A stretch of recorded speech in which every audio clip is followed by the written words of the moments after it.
Well, Danny, a big 3 points as well, so you must be absolutely delighted. Yeah, it's the emotions of football, innit? Saturday we were ever so quiet on the coach after. Our poor supporters travelled that way. Our players have had such a good season, then everyone just felt a bit flat and probably beating themselves up a little bit too much, actually, because like the gaffer said, they're due an off day as long as there isn't too many of them, and they certainly turned around that flat feeling tonight, didn't they? Thought they defended well as a team against a very robust Woking. Yes, they're not having the season that they all would have hoped here at Woking, but they're still a strong outfit, and balls in the box are hard to deal with for most teams, and we dealt with them really well. And like I always say to you, Paul, players going out their comfort zone. Dobbs coming back and clearing things, Michael Jacobs when he come on, and people really putting their bodies on the line. I think there was 3 or 4 blocks went there from shots that gave away corners, and some of our play, I think, in the attacking third was a lot more patient than it maybe was at Southend. We kept the ball a lot better as the game went on, especially 2-0, very ruthless finishing, great finish from Quiggs, and Dobbs in the right place at the right time. Yeah, I mean, look, they're the Woking side are hurting right now. We saw how difficult they were and how good they were in the playoffs last season as well. I mean, the thing is though, like, you can't feel sorry for them, can you? You've got to do your bit, haven't you? No, I don't think they felt sorry for us when they were 3-0 up at our place, were they? Earlier in the season, last season, sorry. So, you know, I've got no sympathy at all for any other club because it is a very ruthless game. And I don't think Southend fans had sympathy for us. And like I said on Saturday, it was their game, their day, their great atmosphere, and they deserved the win. We made 2 mistakes and they punished us for them. And the results don't lie. And the result tonight certainly didn't lie. Obviously, you're impressed with the hard work of the side as well. I mean, Joe Quigley had been sort of caught offside a couple of times, but what a through ball by Tom Lane. It is, and you know, what Quiggs brings you is when we do have the turnover of possession in our favour, he makes that run so naturally into the channels, and that was one of the reasons for playing him tonight. We just thought we can get down the sides of their centre halves. It worked well, and then you think maybe his touch was taken a bit too close to the goalkeeper, and what a calm dink to score a goal. He's having a great season, and Griggy comes on, you know, after scoring our goal at Southend, and puts in such a shift as to see out the victory. Obviously, you made the change. You pushed Liam Mandeville further forward into his more natural berth as well. How do you think that did?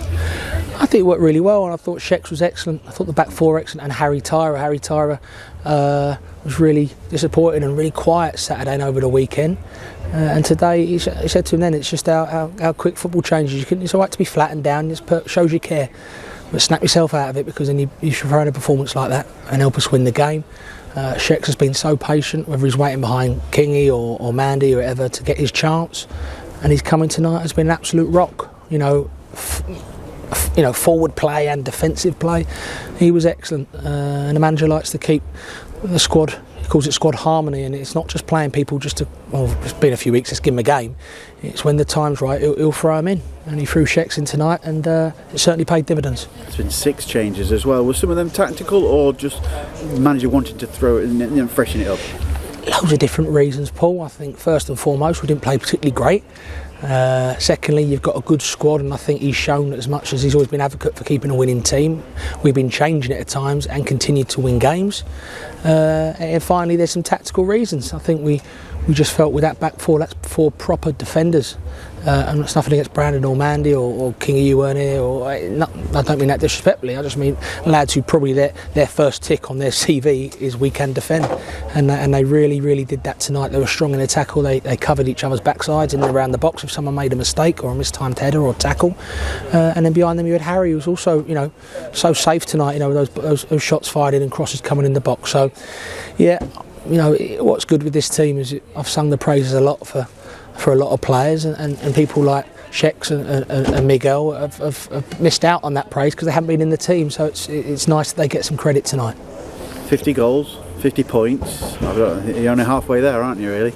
Yeah. I think we have to enjoy this moment in terms of we're 8 points clear. I think Bromley drew, didn't they? But in terms, obviously, Barnet played tomorrow. But the here and now, we played the same games. We're 8 points clear now. If you'd asked any of us at the start of the season, I think we'd all know it'd be unanimous yes to the answer to the question of being 8 points clear. So there's certainly no complaints our end. But as we saw at Southend, it only takes an off day.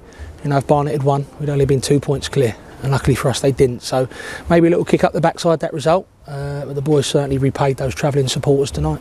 One little fly in the ointment, I think, is Mike Jones picked up his 10th booking, so it'll be a 2-game ban. But unfortunately, because of the cup competitions, it means his second game won't be until Hartlepool away, which is away, isn't it? Yeah, it's a shame. We knew it was coming, really. He was on 8 the other day, and he probably was a little bit disappointed he was booking at Southend, and tonight, less said about the decisions, the better. But he's got it, so we've got to get on with it now. Obviously, move on to Eastleigh on Saturday. Welcome back to Paul McCallum as well. He was having a great season for Eastleigh. Yeah, we'll give him a welcome back after. I think he's top scorer in the league, and he's so. Listen, Mac was a big part of our journey last year and our nearly joyous day at Wembley, but it wasn't to be. So when he left in the summer, I was the first to wish him all the best, as was the gaffer and the staff, because he's a cracking lad, good player. We certainly have to keep him quiet if we want to get a result Saturday. Last couple for me, the two Baileys, Bailey Hobson, Bailey Clements, their loans will be coming up to the end. Obviously Bailey Clements can't play against his parent club next week, but how is in that? How's Bailey Hobson?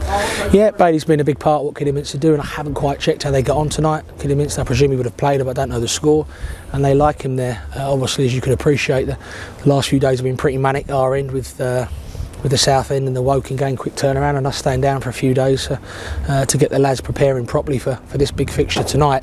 So those sort of things haven't really come up on the discussion list tomorrow, but tomorrow or Thursday those things will certainly be on the agenda. And how close is Tyrone Williams to getting back to full fitness? He's back running on Thursday. I know I have a laugh and a joke with Liam Norcliffe about when he's be back, but he's broken the back of it now, and so he's over the halfway mark. I would say 2 weeks. Well done. Thanks, Paul.